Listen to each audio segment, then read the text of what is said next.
안녕하세요. 헛방 날린 사주상담 이야기 시간입니다. 헛방 날린 사주상담 이야기 시간에는 사주 형국을 잘못 읽거나 잘못된 사주 상식으로 헛방을 날린 이야기입니다. 정반대의 통변하는 얘기입니다. 자, 오늘은 어떤 사연인지 먼저 사연부터 듣겠습니다. 어느 날 연세 지긋하신 여자분께서 상담하셔서 질문을 하십니다.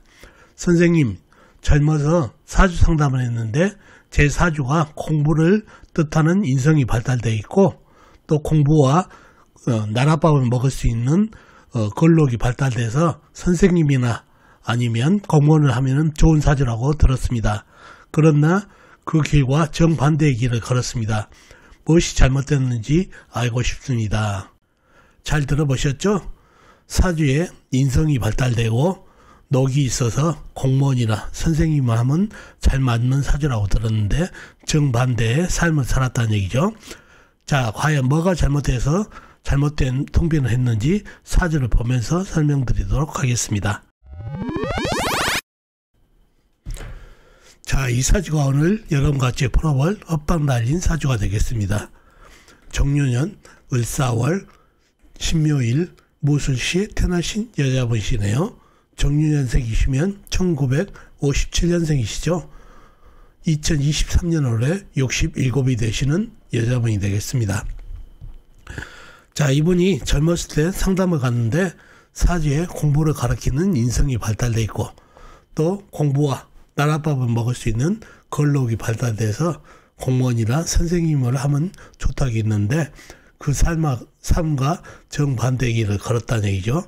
어떤 게 잘못됐는지 사주 형국을 파악해 봐야겠죠. 사주 형국을 파악하기 위해서 오행의 분포부터 알아보겠습니다. 먼저 일간의 내편부터요. 일간의 내편의 오행의 세력이 강하면 사주가 강해지고 반대로 상대편 일간의 힘을 빼는 오행의 세력이 강하면 사주가 약해진다는 얘기죠. 일간이 신금 작은 쇠로 태어났네요. 쇠의 내편은 비겁인 같은 쇠나 쇠를 생해주는 인성인 흙이 내편이 되겠습니다. 먼저 비겁인 쇠부터 찾아볼까요? 쇠는 연지에 유금 작은 쇠가 있습니다. 그리고 다른 데 놓고 지장간, 월지 사환의 경금 큰 쇠, 시지 술토의 신금 작은 쇠가 암장되어 있습니다. 다음에 쇠를 생해주는 인성인 흙을 찾아볼까요? 흙은 시간의 모토, 시지의 술토 큰 흙이 있습니다. 그리고 다른 데 놓고 지장간, 월지 사환의 모토가 암장되어 있네요. 자, 나와 있는 내편은 유금 작은 쇠, 모토 술토 큰 흙 이렇게 되어 있네요. 상대편도 한번 찾아보자고요. 뭔가요? 일간의 힘을 뺀 오행. 식상 일간이 생암의 스님 받고, 재성 일간이 극감의 스님 받고, 관성 일간이 나를 극하니까 일간이 힘이 약해지는 이 세 가지가 상대편 오행이 되겠습니다. 식상은 뭔가요? 쇠가 생해주는 오행, 물, 재성은 쇠가 극하는 오행, 나무, 관성은 쇠를 극하는 오행, 불이 되겠습니다. 먼저 식상이 물부터 찾아보면은 물은 사주팔자에 나온 건 없고 지장간은 도 없습니다. 무식상인 사주팔자가 되겠네요. 물이 한 방울도 없다는 얘기죠. 다음에 재성인 나무를 찾아보면은 나무는 월간에 을목 작은 나무, 일지에 묘목 작은 나무가 있습니다. 그리고 다른 데는 없고 지장간에 없고요. 다음에 관성인 불을 찾아보면은 불은 영간에 정화 작은 불, 월지에 사화 큰 불이 있습니다. 그리고 다른 데는 없고 지장간, 시지 술토안의 정화 작은 불이 암장되어 있습니다. 자, 그러면 나와 있는 상대편도 제법 강하죠. 을목, 묘목, 작은 나무, 정화 작은 불, 사화 큰 불까지. 사주 강약 잡기가 좀 애매한가요? 좀 더 깊이 들어가 보자고요. 자, 이 사주에서 가장 강한 오행이 뭘까요? 자, 정화와 사화를 보자고요. 큰 불, 작은 불. 자, 을목과 묘목의 목생화를 받고 있네요. 그리고 사화월이면은 여름의 계절이죠. 불의 계절이라는 얘기죠. 자, 불을 견제할 수 있는 거는 물기운이 가장 강하게 견제를 해주는데 물이 한 방울도 없죠. 가뭄이죠. 그러니 불이 득세를 합니다. 여름이고 여름 가뭄이 일었다는 얘기죠. 그러니 이 사주에 가장 강한 오행은 불기운이 됩니다. 불이 쇠를 한 방에 녹여버리려는 관살로 작용하고 있죠. 그러니 내 편인 유금은 멀리 떨어져 있고 나한테 멀리 떨어져 있어서 힘을 못 주고 정화, 사화, 목생화를 하는 불기운에 녹고 있다는 얘기죠. 사환에 있는 경금도 녹고 있고 그러니 내 편 하나가 사라지고 또 무토와 술토는 어떤가요? 나를 도와주는 오행이지만은 너무 큰 흙이라 토사금매가 돼버리는 상황이다 보니까 쇠를 일간을 묻어버리고 있죠. 또 관살도 작용하고 있고 그러니 신약한 사주가 됐습니다. 내 편 하나 요금이 있는데 너무 멀고 녹아버렸다는 얘기죠. 그런 사주팔자가 됐네요. 그런 사주팔자가 됐고 영신은 뭔가요?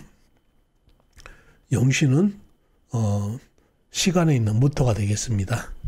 선생님, 토사금매에서 일간을 묻어버리는데 어떻게 무토가 용신이 됩니까? 이런 얘기를 할 수 있겠죠.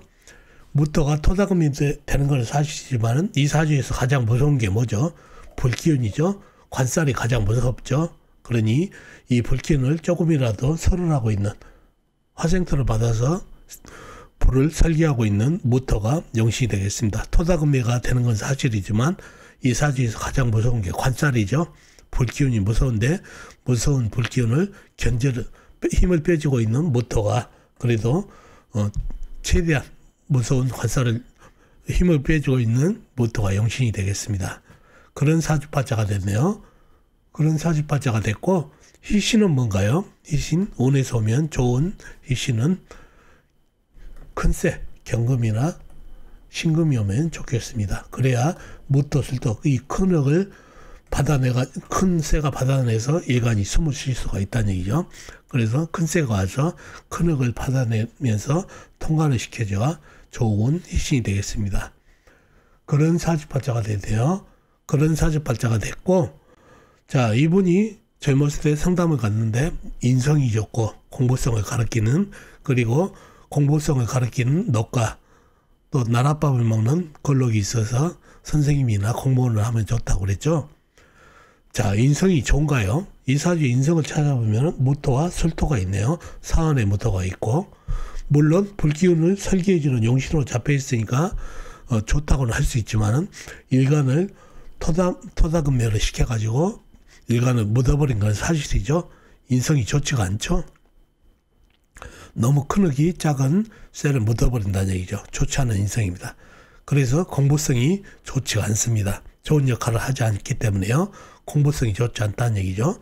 그리고 연지에 보면 유금, 걸록이 있습니다. 걸록은 공부성을 얘기하고 나랏밥을 먹을 수 있는 그런 오행이 됩니다. 그러나 이 걸록이 건재한가요? 먼저 일간하기에 너무 멀리 떨어져 있어 무정하죠. 그리고 정화사와 목생화를 받은 불기운에 작은 쇠는 녹아버린다는 얘기죠. 그러니 힘이 하나도 없고 멀어서 무정하고 그러니 작용력이 매우 떨어집니다. 그래서 걸록의 작용력이 매우 떨어진 사주가 됩니다. 전에 봤던 상담소에서는 이 인성이 있으니까 인성이 발달되고 걸록이 있기 때문에 그렇게 통배를 했지만은 사주 형국을 봐보니까 인성이 좋지 않고 걸록은 무정하고 녹아버려서 힘이 없고 그래서 사주 형국을 잘 파악하고 통배를 해야 된다는 얘기죠. 사주 형국을 파악해 보니까 인성이 좋지 않고 걸록이 힘이 없다는 걸 알 수 있습니다. 그래서 그 역학원에서는 사주 형국을 제대로 파악 못하고 통변을 했다는 얘기죠. 인성이 있으니까 공부성이 좋다. 요금 걸록이 있으니까 나랏밥을 먹는다. 학문성이 좋다. 이렇게 통변을 했는데 사주 형국을 파악해 보니까 요금은 녹고 있고 흙들은 나를 토사금매 시켜서 흉한 인성으로 잡혀서 통변이 잘못됐다는 얘기죠. 그래서 통변이 180도로 다르게 통변이 됐던 사주가 되겠습니다. 그리고 운 흐름도 대운 흐름도 그렇죠. 젊었을 때 공부해야 될 나이에 병어, 정미, 불기운으로 가버리죠. 그리고 무대운까지 이렇게 공부를 집중적으로 해야 될 시기에 대운의 힘도 좋지가 않아서 일간을 흉하게 만들고 걸록을 높게 해버리는 대운을 만나서 공부에 전혀 도움을 못 주는 사주팔자가 됐습니다. 운 흐름도 그랬다는 얘기죠. 그런 사주팔자가 됐습니다. 자, 오늘은 사주 속에 형국을 잘못 파악해서 정반대 통변을 했던 사주를 봤습니다. 자, 어떻습니까? 오늘 사주풀이 도움이 되셨나요? 도움이 되셨으면 좋겠습니다. 그럼 다음 시간에 뵙도록 하겠습니다. 안녕히 계세요.